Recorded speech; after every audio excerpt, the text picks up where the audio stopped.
Assalamualaikum. Waalaikumsalam Bu Mari, Bu silakan masuk, silakan duduk. Ada yang bisa saya bantu Ibu?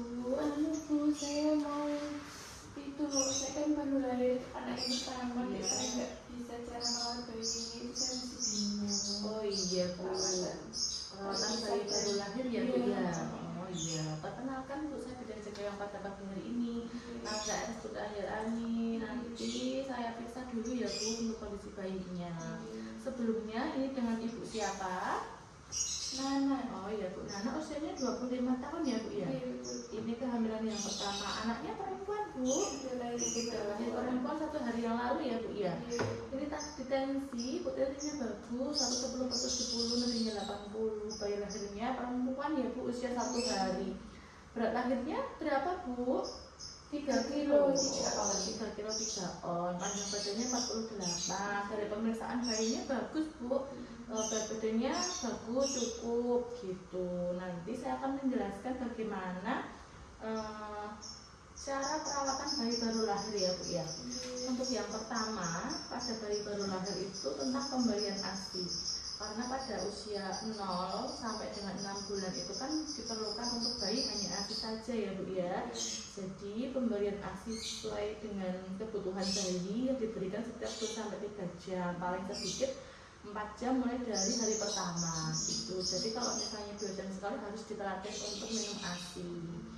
Selanjutnya bayi itu harus dekat dengan ibunya biar bayi merasa aman, nyaman, dan hangat.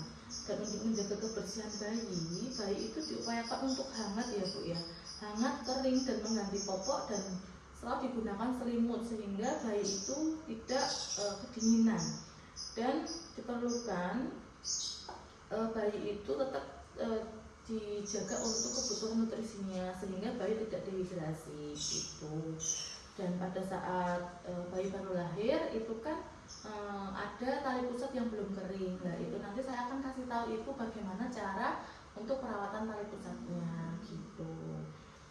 Mau saya peragakan dulu ya Bu ya. Untuk misalkan pemakaian tali pusat itu dibungkus dengan kasa steril. Dan terus nanti jenengan sebelum melakukan penggantian tali pusat cuci tangan dulu bersih, mandi, tali pusatnya dibersihkan, disabun, nanti dilap kering gitu. Nanti ditutup dengan kasa steril gitu. Jadi kalau misalkan kena pipis, kena air harus juga diganti dengan kasa tali pusat gitu. Nanti kalau misalkan itu jangan dibiarkan terlalu lama untuk terkena kotoran ya Bu, karena takutnya nanti infeksi gitu. Selanjutnya saya akan periksa suhu bayinya dulu ya Bu ya. Saya periksa dulu ya Bu, periksa suhu bayi. Oh bagus ya Bu ya, suhunya 36,8, berarti itu tidak hipotermi, tidak demam ya Bu ya. Bagus, itu suhu yang sesuai dengan bayi, jadi kehangatannya juga terjaga.